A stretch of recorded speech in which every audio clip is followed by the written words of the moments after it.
जय मां भगवती, जय मां दुर्गा। आप सभी भक्त जनों को आषाढ़ गुप्त नवरात्रि के तीसरे दिन की हार्दिक शुभकामनाएं। आज के वीडियो में आप श्रवण करेंगे माता त्रिपुर सुंदरी की पौराणिक कथा। पूर्व काल में शिवजी के क्रोध अग्नि द्वारा दग्ध कामदेव की उस भस्म से गणेश जी के साथ खेलने के लिए भगवती पार्वती जी ने एक पुतला बनाया और उसको प्राण युक्त कर दिया। तब उस तमोगुणी पिंड में भगवती रमा के द्वारा शापित माणिक्य शेखर के जीवन का प्रवेश होने से पिंड ने भयंकर रूप धारण कर लिया। यही भंडासुर की उत्पत्ति का निमित्त बना। गणेश जी ने उस बालक का मार्गदर्शन करने हेतु उसे भगवान की आराधना करने की प्रेरणा दी। तो उस भंड नाम के असुर ने श्री शंकर जी की उग्र तपस्या की और उनसे अभय वर प्राप्त करके त्रिलोक आधिपत्य करते हेतु देवताओं के हवि भ्राग का भी स्वयं में भोग करना आरंभ किया। दुष्ट भंडासुर जब इंद्राणी का हरण करने की सोचने लगा तो इंद्राणी उस असुर के डर से गौरी के निकट आश्रयार्थ गई। इधर भंड ने विशुक्र को पृथ्वी का और विशंग को पाताल का आधिपत्य दे दिया। उस दुष्ट ने स्वयं इंद्रासन पर आरूढ़ होकर इंद्रादि देवताओं को अपनी पालकी ढोने पर नियुक्त किया। दैत्य गुरु शुक्राचार्य जी ने दयावश होकर इंद्र आदि को इस दुर्गति से मुक्त किया। असुरों की मूल राजधानी शोणितपुर को ही मायासुर के द्वारा स्वर्ग से भी सुंदर बनवाकर उसका नया नाम शुनक्यपुर रखकर वहीं पर भंड दैत्य राज्य करने लगा। स्वर्ग को उसने नष्ट कर दिया। दिक्पालों के स्थान में अपने बनाए हुए दैत्यों को ही उसने बैठाया। इस प्रकार 105 ब्रह्मांडों पर उसने आक्रमण किया और उनको अपने अधिकार में कर लिया। अनंतर भंड दैत्य ने फिर घोर तपस्या कर शिवजी से अमर तप का वरदान पाया। इंद्राणी ने गौरी का आश्रय पाया है। ये सुनकर दुष्ट भंडासुर दैत्य सेना के साथ कैलाश पर चला गया और गणेश जी की भत्सना कर उनसे इंद्राणी को अपने लिए मांगने लगा। भंडासुर की ऐसी दुष्टता को देखकर गणेश जी क्रुद्ध होकर प्रमथ गणों को साथ ले उससे युद्ध करने लगे। अपने पुत्र गणेश को युद्ध प्रवृत्त देखकर गणेश जी की सहायता करने के लिए भगवती गौरी अपनी कोटि कोटि शक्तियों के साथ युद्ध स्थल में आकर दैत्यों से युद्ध करने लगी। इधर गणेश जी की गदा के प्रहार से मूर्छित होकर पुनः प्रकृतिस्थ होते ही भंडासुर ने उनको अंकुश घात से गिरा दिया। माता गौरी ये देखकर बहुत क्रुद्ध हुई और हुंकार से भंडासुर को बांधकर ज्यों ही मारने के लिए उद्यत हुई त्यों ही ब्रह्मा जी ने गौरी को शंकर जी के दिए हुए अमरता वर प्रदान का स्मरण दिलाया। शिवजी के वरदान का मान रखने के लिए विवश होकर गौरी ने भंडासुर को छोड़ दिया। इस प्रकार भंड दैत्य से त्रस्त होकर इंद्रादि देवों ने देवगुरु बृहस्पति जी की आज्ञा अनुसार हिमाचल में देवी त्रिपुरा के उद्देश्य से तांत्रिक महायज्ञ करना आरंभ किया। इसमें श्री सूक्त से हवन भी किया गया। अंतिम दिन याग समाप्त होने पर जब देवगण श्री माता की स्तुति कर रहे थे, इतने में ही ज्वाला के बीच में महाशब्द पूर्वक अत्यंत तेजस्विनी त्रिपुर अम्बा प्रादुर्भूत हुई। उस महाशब्द को सुनकर तथा उस लोकोत्तर प्रकाश पुंज को देखकर देवगुरु बृहस्पति को छोड़कर बाकी सब देवतागण बधिर तथा अंध होते हुए मूर्छित हो गए। साक्षात ललिता अम्बा को समक्ष देख देवगुरु तथा ब्रह्मा जी ने हर्ष गदगद स्वर से श्री माता की स्तुति की। श्री माता ने प्रसन्न होकर उनका अभीष्ट पूछा। उन्होंने भी भंडासुर की कथा सुनाकर उसके नाश की प्रार्थना की। माता ने भी उस दुष्ट असुर को मारना स्वीकार किया और मूर्छित इंद्रादि देवों को अपनी अमृत में कृपा दृष्टि से चैतन्य करते हुए अपने दर्शन की योग्यता प्रदान करने के लिए उनको विशेष रूप से तपस्या करने की आवश्यकता बताई। देवता लोग भी माता की आज्ञा अनुसार तपस्या करने लगे। इधर भंडासुर ने देवों पर धावा बोल दिया। कोटि कोटि सैनिकों के साथ आते हुए भंड दैत्य को देखकर देवों ने त्रिपुर अम्बा की प्रार्थना करते हुए अपने शरीर अग्निकुंड में अर्पित कर दिए। भगवती त्रिपुर अम्बा की आज्ञा अनुसार ज्वाला मालिनी शक्ति ने देवगणों के चारों ओर एक ज्वाला मंडल प्रकट किया। देवों को ज्वाला में भस्मीभूत समझकर भंड दैत्य सैन्य के साथ वापस चला गया। दैत्य के जाने के बाद देवतागण जब अपने अवशिष्टांगों की पूर्ण आहुति करने के लिए जो ही उदित हुए, त्यों ही ज्वाला के मध्य से त्रिपुर अम्बा आविर्भूत हो गई। देव लोगों ने जय घोष पूर्वक पूजन आदि द्वारा भगवती ललिता की स्तुति की। त्रिनेत्रा दिव्य आभूषण भूषित लाल वस्त्र पहने हुई माता ललिता ने ईख का धनुष, पुष्पों से मंडित बाण, पाश तथा अंकुश धारण किया हुआ था। सृष्टि स्थिति संहार निग्रह अनुग्रह रूपी पंचकृत्य करने वाले देवों ब्रह्मा विष्णु रुद्र ईश्वर सदाशिव के अनुरोध से भगवती ने उन्हें अपना सिंहासन बनाया। समस्त देवताओं के अनुरोध से वे दो रूप में विभक्त होकर श्री कामेश्वर व श्री कामेश्वरी बन गई। भगवान कामेश्वर शिव का भी श्री कामेश्वरी शिवा भगवती ललिता जैसा ही चतुर्भुज रूप था। देवों को अपना दर्शन सुलभ हो इसलिए श्री माता ने विश्वकर्मा के द्वारा सुमेरु शिखर पर निर्मित श्रीनगर में सर्वदा निवास करना स्वीकार किया। भगवती ने श्री नारद जी द्वारा शून्यकपुर में भंडासुर के पास संदेश भिजवाया कि वे देवताओं को सताना छोड़ दे, लेकिन वे दुष्ट नहीं माना। उसके बाद श्री माता ललित अम्बा ने देवों की प्रार्थना के अनुसार श्री चक्रात्मक रथ पर आरूढ़ होकर भंड दैत्य को मारने के लिए प्रस्थान किया। महाभयानक युद्ध प्रारंभ हुआ। श्री माता के कुमार श्री महागणपति तथा कुमारी बालम्बा ने भी युद्ध में बहुत पराक्रम दिखाया। श्री माता की मुख्य दो शक्तियों मंत्रणी, दंडनी, वाराही और भगवती बाला त्रिपुर सुंदरी ने व अन्य अनेक शक्तियों ने अपने प्रबल पराक्रम के द्वारा दैत्य सैन्य में खलबली मचा दी। एक बार वे स्वयं ही हिरणाक्ष, हिरण्यकशिपु, रावण, कुंभकर्ण, शिशुपाल, दंतवक्त्र, कंस आदि असुरों के रूप में आया, लेकिन राजराजेश्वरी भगवती ने अपने कर उंगलियों के अग्रभाग से श्री हरि नारायण के 10 अवतार प्रकट करके उन सब असुरों का संहार कर दिया। अंत में बड़ी कठिनता उपस्थित होने पर जब श्री माता ने महा कामेश्वर अस्त्र चलाया तब सपरिवार भंड दैत्य मारा गया, क्योंकि शिव वरदान के कारण अन्य किसी प्रचलित अस्त्र से उसकी मृत्यु नहीं हो सकती थी।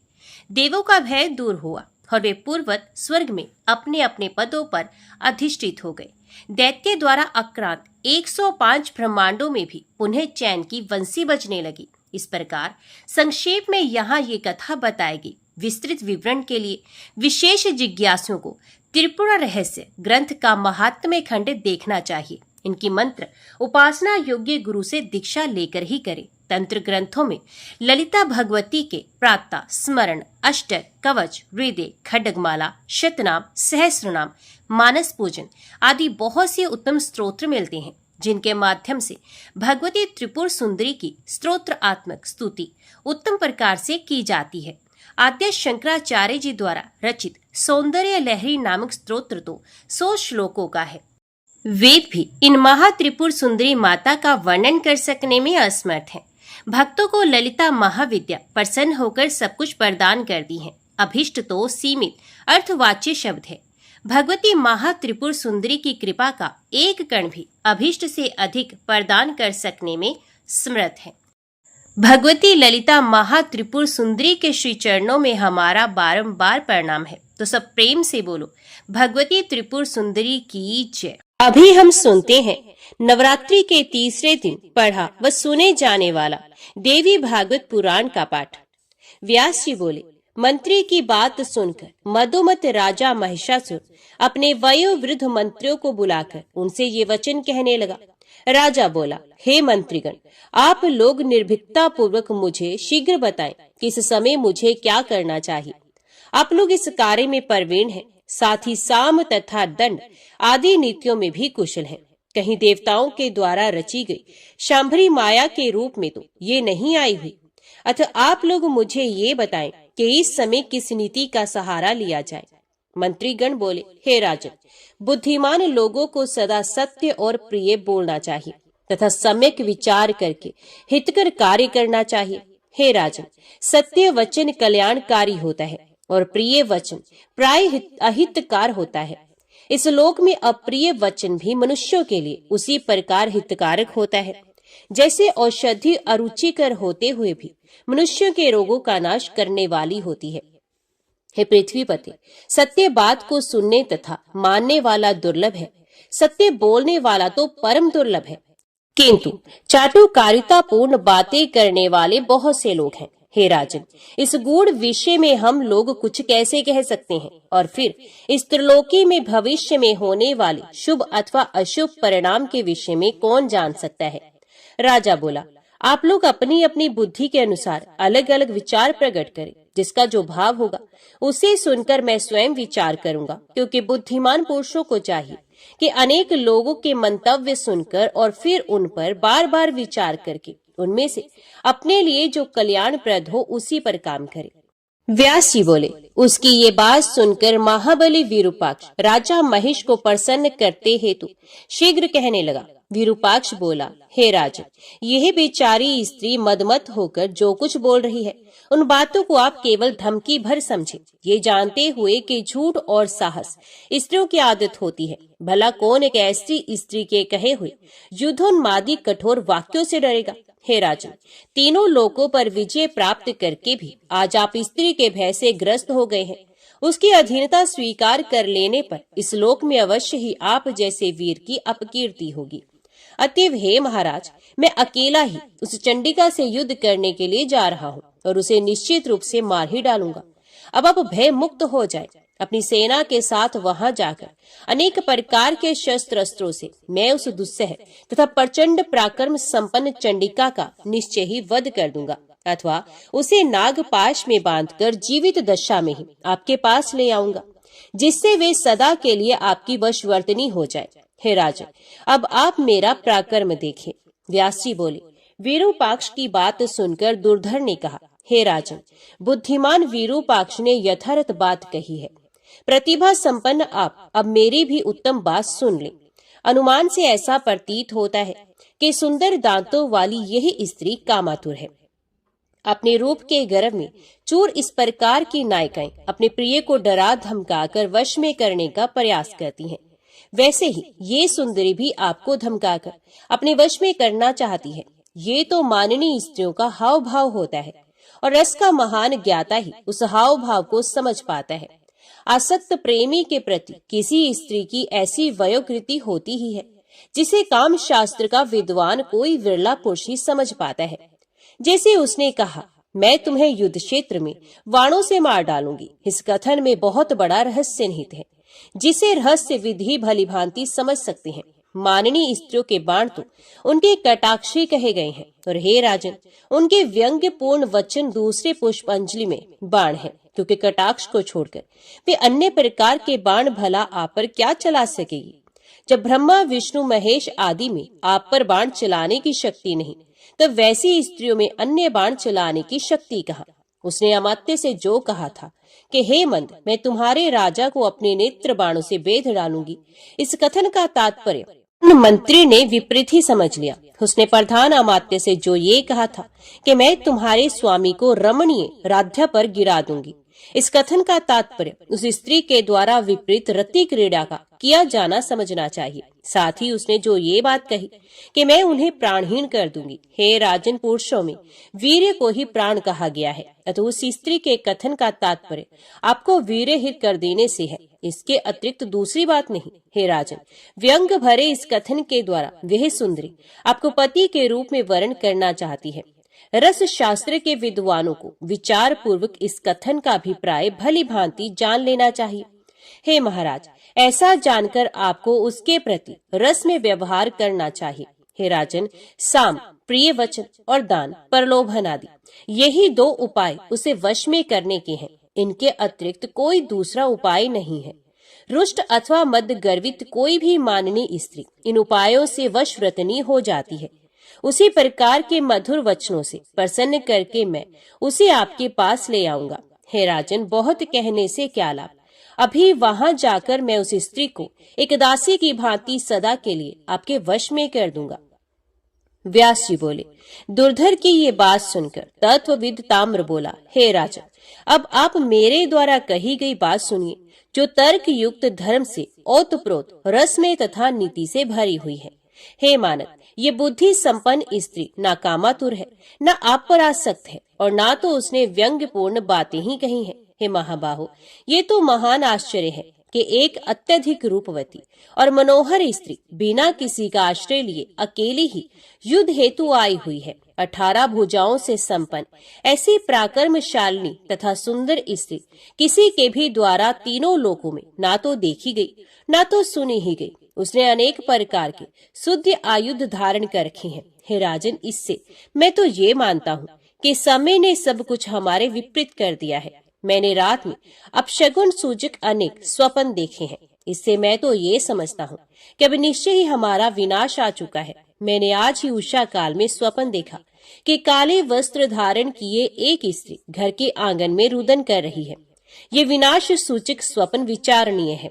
हे राजन, आजकल घर घर में भयानक पक्षी रोया करते हैं और घर घर में विविध प्रकार के उपद्रव होते रहते हैं। इससे मैं तो ये समझता हूँ कि इसमें निश्चित रूप से कुछ और ही कारण है। तभी तो युद्ध के लिए कृत संकल्प यह स्त्री आपको ललकार रही है। हे राजन, ये ना तो मानुषी, ना गंधर्वी और ना ही आसुरी है, अपितु इसे देवताओं की रची हुई मोहकरी माया समझना चाहिए। अतः मेरा ये दृढ़ मत है कि इस समय कायरता नहीं प्रदर्शित करनी चाहिए, अपितु हर तरह से युद्ध करना चाहिए। जो होना होगा वे हो जाएगा। भविष्य में विधाता के द्वारा किए जाने वाले शुभ या अशुभ के बारे में कौन जानता है।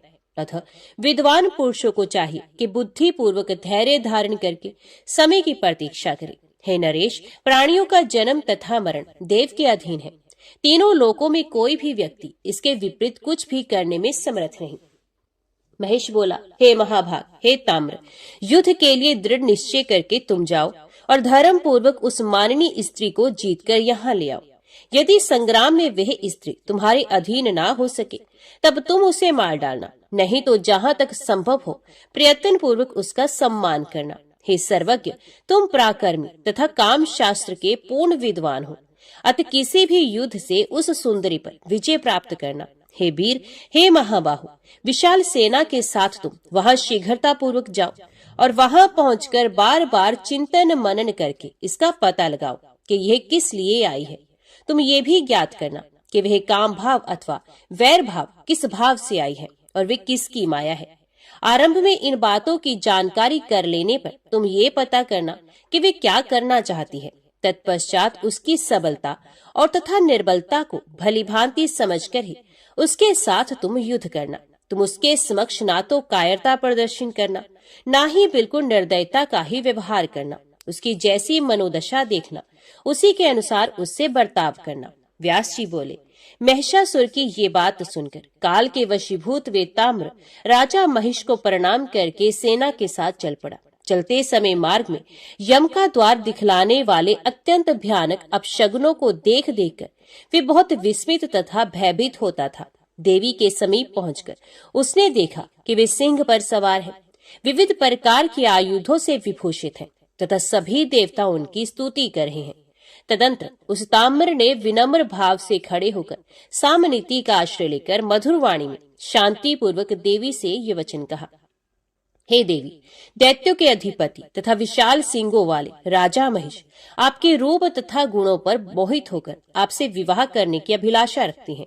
विशाल नयनों तथा सुकुमार अंगों वाली हे सुंदरी, देवताओं के लिए भी अजय उन महिष से आप प्रेम कीजिए और उन्हें पति रूप में प्राप्त करके अद्भुत नंदन वन में विहार कीजिए।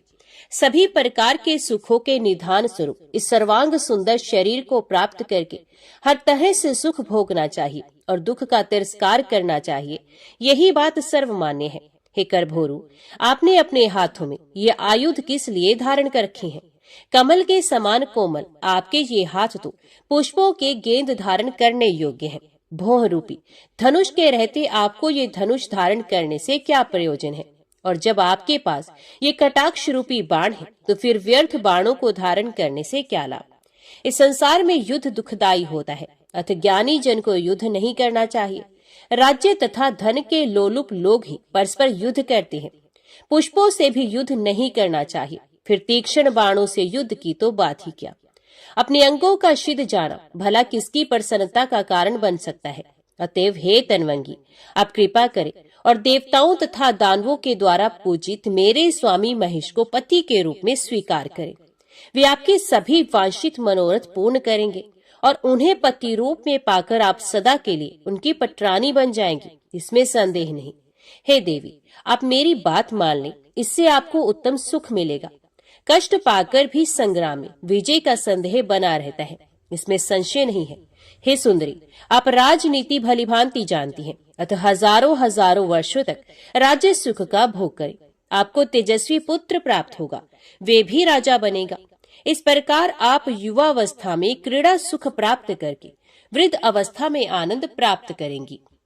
व्यास जी बोले, उस ताम्र की ये बात सुनकर भगवती जगदम्बिका मेघ के समान गंभीर वाणी में उससे हंसते हुए कहने लगी। देवी बोली, हे ताम्र, तुम अपने स्वामी महिष के पास जाओ और मरने को उदित मंद बुद्धि, अति कामातुर तथा ज्ञान शून्य उस मूर्ख से कहो कि जिस प्रकार तुम्हारी माता महिषी घास खाने वाली, परोड़ा, विशाल सींगों वाली, लंबी पूंछ वाली तथा महान उदर वाली है, वैसी मैं नहीं हूँ। मैं ना देवराज इंद्र को, ना विष्णु को, ना शिव को, ना कुबेर को, ना वरुण को, ना ब्रह्मा को, ना त्यो अग्नि देव को ही चाहती हूँ। जब मैंने इन देवताओं की उपेक्षा कर दी है, तब भला मैं एक पशु का उसके किस गुण से प्रसन्न होकर वर्ण करूंगी? इससे संसार में मेरी ही निंदा होगी। मैं पति का वर्ण करने वाली साधारण स्त्री नहीं हूँ। मेरे पति तो साक्षात प्रभु हैं। वे सब कुछ करने वाले, सबके साक्षी, कुछ भी ना करने वाले, इच्छा रहित, सदा रहने वाले, निर्गुण, मोह रहित, अनंतु, निरालम, आश्रय रहित, सर्वज्ञ, सर्वव्यापी, साक्षी, पूर्ण आश्रय वाले, कल्याणकारी, सबको आश्रय देने में समर्थ, शांत, सबको देखने वाले तथा सबकी भावनाओं को जानने वाले हैं। उन प्रभु को छोड़कर मैं मूर्ख महिष को अपना पति क्यों बनाना चाहूंगी? उससे कह देना, अब तुम उठकर युद्ध करो। मैं तुम्हें या तो यम का वाहन बना दूंगी अथवा मनुष्यों के लिए पानी ढोने वाला महिष बना दूंगी। अरे पापी, यदि जीवित रहने की तुम्हारी इच्छा हो तो शीघ्र ही समस्त दानवों को साथ लेकर पाताल लोक चले जाओ, अन्यथा मैं युद्ध में मार डालूंगी। इस संसार में समान कुल तथा आचार वालों का परस्पर संबंध सुखदायक होता है। इसके विपरीत बिना सोचे समझे यदि संबंध हो जाता है तो वह बड़ा दुखदायी होता है। अरे महिष, तुम मूर्ख हो जो ये कहते हो कि हे भामिनी, मुझे पति रूप में स्वीकार कर लो। कहाँ मैं और कहाँ तुम, सींग धारण करने वाले महिष। हम दोनों का ये कैसा संबंध? अतः अब तुम पाताल लोक चले जाओ अथवा मुझसे युद्ध करो। मैं तुम्हें बंधु बांधवों से निश्चय ही मार डालूंगी। नहीं तो देवताओं का यज्ञ भाग दे दो और देवलोक छोड़कर सुखी हो जाओ।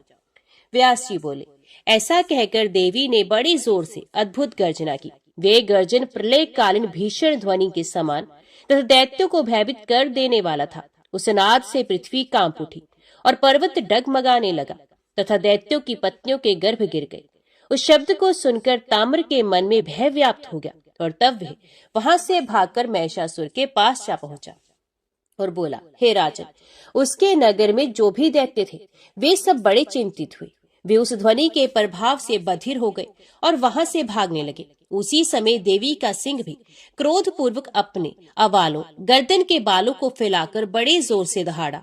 उस गर्जन से सभी दैत्य बहुत डर गए। ताम्र को वापस आया हुआ देखकर महिषासुर को बहुत विस्मय हुआ। वे उसी समय मंत्रियों के साथ विचार विमर्श करने लगा कि अब आगे क्या करना चाहिए।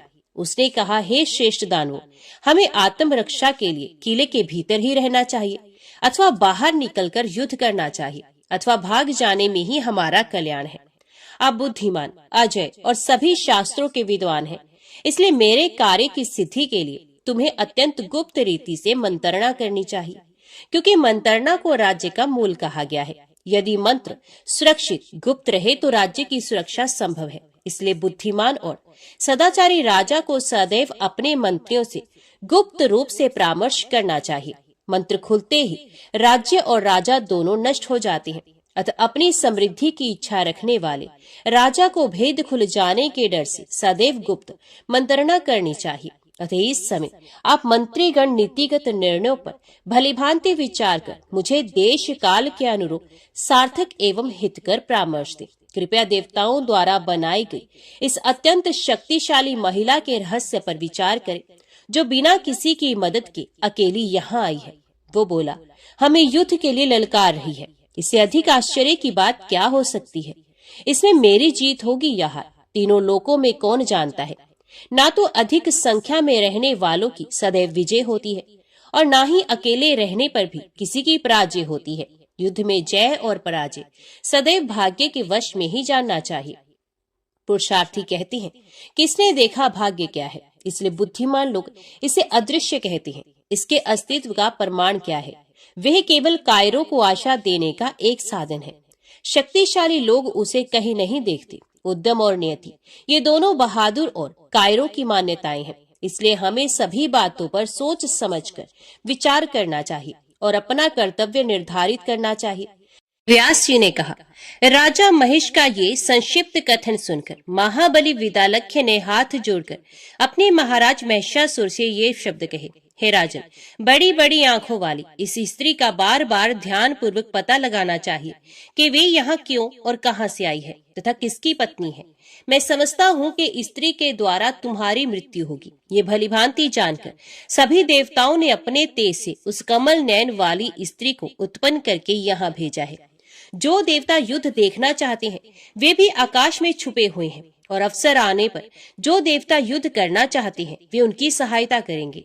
ऐसा उस स्त्री के द्वारा वे विष्णु तथा अन्य प्रमुखों को आगे बढ़ाते हैं। युद्ध में देवता हम सबको मार डालेंगे और वह स्त्री तुम्हें भी मार डालेगी। हे राजन, मैं समझ गया कि उन देवताओं का यही अभिप्राय है, परंतु भविष्य में मेरा इसके परिणामों का कोई ज्ञान नहीं। हे भगवान, मैं तुमसे ये भी नहीं कह सकता कि इस समय लड़ाई मत करो। हे मेरे परम देव, देवताओं द्वारा निर्मित इस कार्य में कोई भी निर्णय लेने में आप प्रमाण हैं। हम अनुयायियों का कर्तव्य है कि अवसर आने पर आपके लिए मरने या आपके साथ आनंद से रहने के लिए तैयार रहें।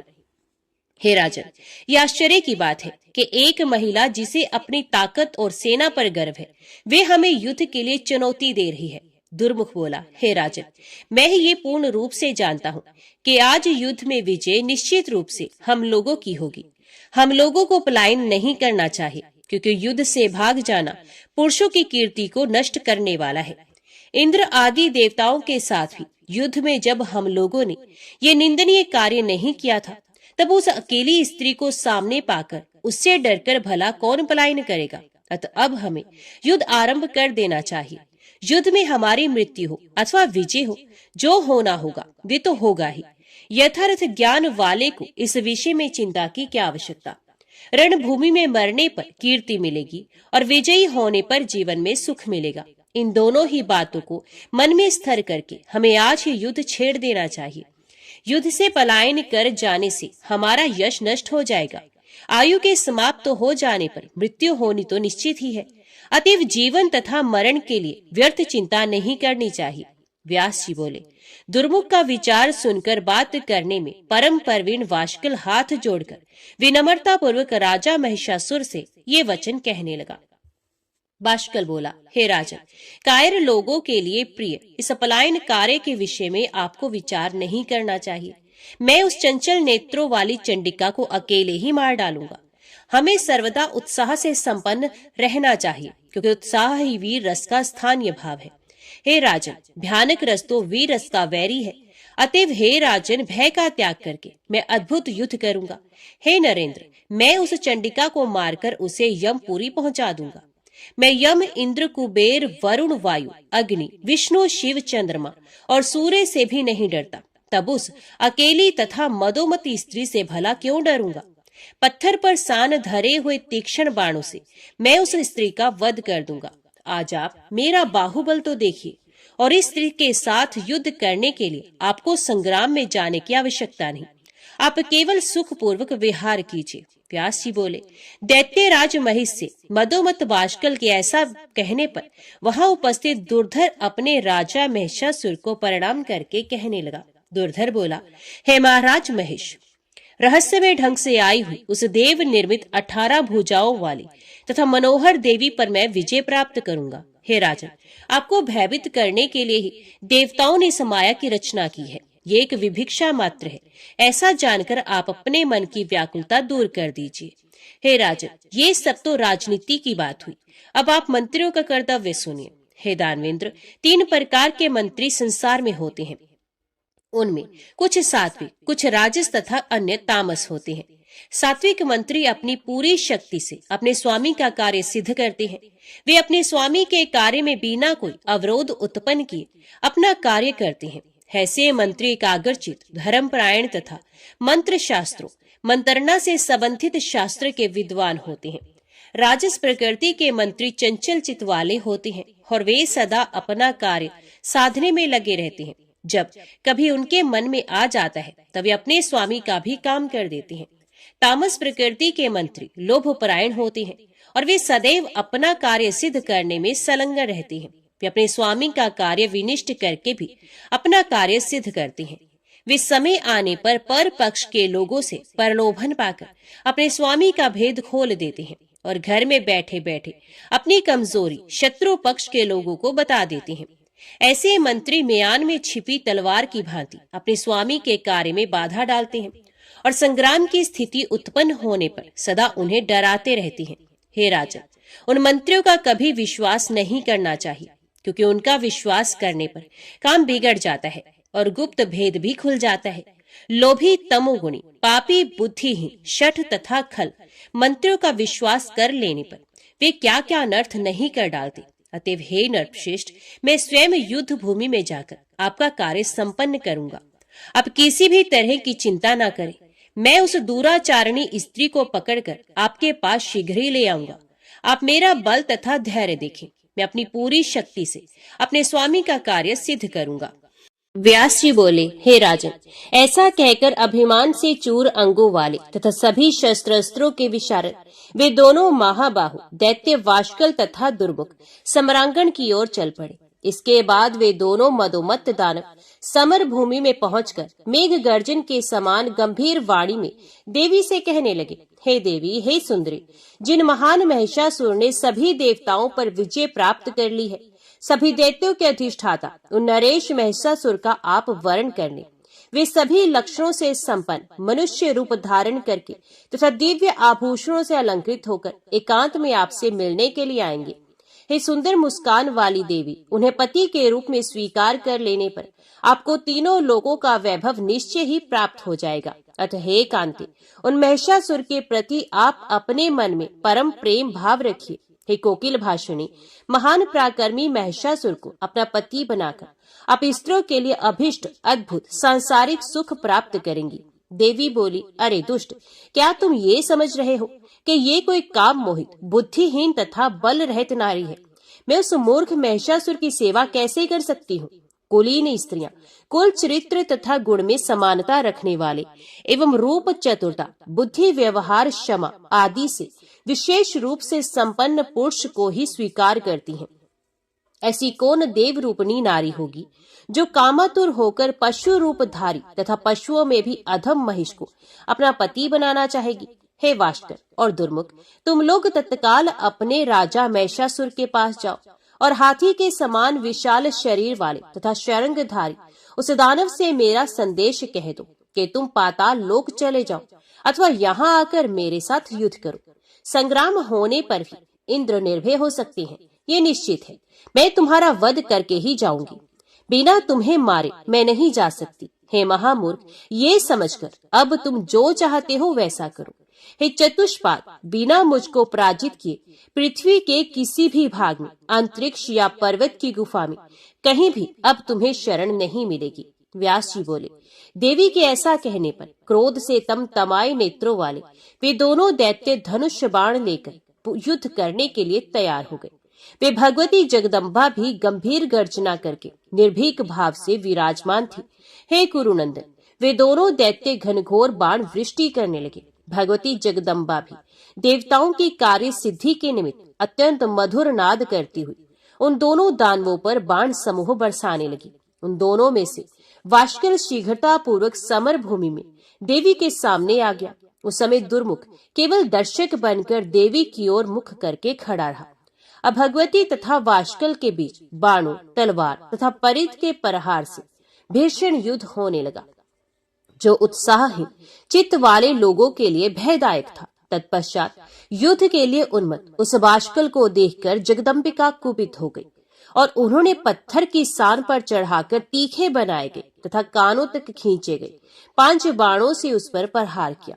उस दानव ने भी अपने तीक्ष्ण बाणों से देवी के बाणों को काट दिया और पुनः सिंह पर विराजमान भगवती पर 7 बाणों से प्रहार किया। देवी भगवती ने उसके बाण को काटकर पानी चढ़ाकर तीक्ष्ण किए हुए 10 बाणों से उस दुष्ट पर प्रहार किया और वे बार बार जोर जोर से हंसने लगी। जगदम्बा ने अपने अर्धचंद्राकार बाण से उसका धनुष काट डाला। तब वाष्कल भी गदा लेकर देवी को मारने के लिए उनकी ओर दौड़ा। अभिमान में चूर उस दानव को हाथ में गदा लिए आता हुआ देखकर देवी चंडिका ने अपनी गदा के प्रहार से उसे धराशायी कर दिया। वाष्कल मुहूर्त भर पृथ्वी पर पड़ा रहा। इसके बाद वे फिर उठ खड़ा हुआ और प्रचंड पराक्रमी उस वीर ने भी भगवती पर गदा चला दी। उस दैत्य को सामने आते देखकर भगवती ने कुपित होकर वाष्कल के वक्ष स्थल पर त्रिशूल से प्रहार किया, जिससे वे गिर पड़ा और मारा गया। वाष्कल के गिरते ही उस दुरात्मा की सेना भाग गई और आकाश मंडल में विद्यमान देवता प्रसन्नता पूर्वक भगवती की जय जयकार करने लगे। उस दैत्य के मार दिए जाने पर महाबली दुर्मुख क्रोध आंखें लाल किए रणभूमि में देवी के समक्ष आया। उस समय वे वैभवशाली दैत्य अरे अबले ठहरो ठहरो ऐसा बार बार कहते हुए धनुष बाण धारण करके कवच पहने हुए रथ पर सवार था। उस दानव को अपनी ओर आते देखकर देवी ने शंख ध्वनि की और उसे कुपित करती हुई वे अपने धनुष की टंकार करने लगी। दुर्मुख भी बड़ी तेजी से सर्प के समान विषैले तीक्ष्ण बाण छोड़ने लगा। तब महामाया ने अपने बाणों से उन बाणों को काट डाला और वे गर्जन करने लगी, हे राजन, बाण शक्ति गदा मूसल और तोमर आदि के प्रहार से उन दोनों में परस्पर भयंकर युद्ध होने लगा। उस समय रणभूमि में रुधिर की नदी बह चली। उसके तट पर गिरे हुए मस्तक इस प्रकार सुशोभित हो रहे थे मानो वैतरणी पार करने के लिए तैरना सीखने वाले यमदूतों के द्वारा प्रसन्नता पूर्वक तुम्बी फल लाकर रख दिए गए हों। भूमि पर कटकर गिरे शवों तथा उन्हें खाने वाले भेड़िए आदि जंतुओं से वे रणभूमि अत्यंत भयंकर तथा दुर्गम हो गई थी। स्यार, कुत्ते, कोए, केक, अयुमुख नामक पक्षी, गिद्ध और बाज उन दुष्ट दानवों के शरीरों को नोच नोच कर खा रहे थे। मृतकों के शरीर के संसर्ग से सुदुर्गंधित हवा चल रही थी और मांसाहारी पक्षी को किलकिला ध्वनि हो रही थी। तब काल से मोहित वे दुरात्मा दुर्मुख अत्यंत क्रुद्ध हो उठा और गर्व के साथ अपनी सुंदर भुजा उठाकर देवी से कहने लगा, हे चंडिके, हे मूर्ख बाले, भाग जाओ, नहीं तो मैं तुम्हें अभी मार डालूंगा। अथवा हे वामुरे, मत से मत महिषासुर को स्वीकार करो। देवी बोली, अब तुम्हारी मृत्यु समीप है। तुम मोहित होकर ऐसा प्रलाप कर रहे हो, तभी अभी मैं तुम्हें भी उसी प्रकार मार डालूंगी जैसे मैंने इस वाष्कल को मारा है। हे मूर्ख, भाग जाओ, और यदि तुम्हें मृत्यु अच्छी लगती हो तो रुके रहो। तुम्हें मारने के बाद मैं मूर्ख महिषासुर का भी संहार करूंगी। देवी का ये वचन सुनकर मरणोमुख दुर्मुख भगवती चंडिका के ऊपर भीषण बाण वृष्टि करने लगा। भगवती ने भी कुपित होकर अपने तीक्ष्ण बाणों से उस बाण वृष्टि को तत्काल व्यर्थ करके उस दैत्य पर उसी प्रकार आघात किया जैसे इंद्र ने वृत्तासुर पर किया था। अब उन दोनों में बड़ा भीषण युद्ध आरंभ हो गया, जो कायरों के लिए भयदायक तथा वीरों के लिए उत्साहवर्धक था। देवी ने बड़ी फुर्ती के साथ उसके हाथ में स्थित धनुष को काट डाला और उसी तरह अपने 5 बाणों से उसके उत्तम रथ को छिन्न भिन्न कर दिया। रथ के नष्ट हो जाने पर महाबाहु दुर्मुख अपनी भयानक गदा लेकर पैदल ही भगवती चंडिका की ओर दौड़ा। उनके पास पहुंचकर उस महाबली दैत्य ने सिंह के मस्तक पर गदा से प्रहार कर दिया, किंतु महाशक्तिशाली सिंह गदा से मारे जाने पर भी अपने स्थान से विचलित नहीं हुआ। उसी समय जगदम्बा ने हाथ में गदा लिए हुए उस दुर्मुख को सम्मुख उपस्थित देखकर अपनी तीक्ष्ण धार वाली तलवार से उसके किरीट युक्त मस्तक को काट दिया। मस्तक कट जाने पर दुर्मुख जमीन पर गिर पड़ा और मारा गया। तब देवता परम प्रसन्न होकर देवी की जय जयकार करने लगे। दुर्मुख के मर जाने पर आकाश में विद्यमान देवता भगवती की स्तुति करने लगे, उन पर पुष्प बरसाने लगे तथा उनकी जय जयकार करने लगे। रणभूमि में उस महान दानव को मरा हुआ देखकर ऋषि, सिद्ध, गंधर्व, विद्याधर और किन्नर आनंदित हो उठे। व्यास जी बोले, हे राजन, दुर्मुख मार दिया गया। ये सुनकर महिषासुर क्रोध से मूर्छित हो गया और दानवों से बार बार कहने लगा, ये क्या हो गया? दुर्मुख और वाष्कल तो बड़े शूर वीर दानव थे। एक सुकुमार नारी ने उन्हें रणभूमि में मार डाला। ये तो महान आश्चर्य है। दैव का विधान तो देखो, समय बड़ा बलवान होता है। वही परतंत्र मनुष्यों के पुण्य तथा पाप के अनुसार सदा उनके सुखों दुखों का निर्माण करता है। ये दोनों ही श्रेष्ठ दानव मार डाले गए हैं। अब इसके बाद क्या करना चाहिए? इस विषम स्थिति में अब सब लोग विचार करके जो उचित हो वो बताएं। व्यास जी बोले, हे राजेंद्र, इस प्रकार महाशक्तिशाली महिषासुर के कहने पर उसके महारथी सेनाध्यक्ष चिक्षुर ने कहा, हे राजन, स्त्री को मार डालने में चिंता किस बात की? मैं उसे मार डालूंगा। ऐसा कहकर वे चिकू राक्षस रथ पर बैठकर दूसरे महाबली ताम्र को अपना अंग रक्षक बनाकर सेना की तुमुल ध्वनि से आकाश एवं दिशाओं को निनादित करता हुआ युद्ध के लिए चल पड़ा। उसे आता हुआ देखकर कल्याण में भगवती ने अद्भुत शंख ध्वनि, घंटा नाद तथा धनुष की टंकार की। उस ध्वनि से सभी राक्षस भयभीत हो गए। ये क्या? ऐसा कहते हुए वे भय से कांपने लगे थे तथा भाग खड़े हुए। उन्हें भागते हुए देखकर चिक्षुराख्य ने अत्यंत क्रोधित होकर कहा, तुम्हारे सामने कौन सा भय आ गया? मैं इस मदोमत नारी को आज ही बाणों द्वारा मार डालूंगा। हे दैत्यो, तुम लोग भय छोड़कर लड़ाई के मोर्चे पर डटे रहो। ऐसा कहकर उस प्राकर्मी दैत्य श्रेष्ठ चिक्षुर ने हाथ में धनुष उठा लिया और युद्ध भूमि में आकर वे निश्चिंता पूर्वक भगवती से कहने लगा, हे विशालाक्षी, अन्य साधारण मनुष्यों को भयभीत करती हुई तुम क्यों गरज रही हो? तुम्हारा ये व्यर्थ गर्जन सुनकर मैं भयभीत नहीं हो सकता। हे सुलोचने, स्त्री का वध करना पाप है तथा इससे जगत में अपकीर्ति होती है। ये जानकर मेरा चित्त तुम्हें मारने से विचलित हो रहा है। हे सुंदरी, तुम जैसी स्त्रियों के कटाक्षों तथा हाव भावों से समर का कार्य संपन्न हो जाता है। कभी कहीं भी शस्त्रों द्वारा स्त्री का युद्ध नहीं हुआ है। हे सुंदरी, तुम्हें तो पुष्प से भी युद्ध नहीं करना चाहिए, तब फिर तीक्ष्ण बाणों से युद्ध की बात ही क्या? क्योंकि तुम्हारी जैसी सुंदरियों के शरीर में मालती की पंखुड़ी भी पीड़ा उत्पन्न कर सकती है।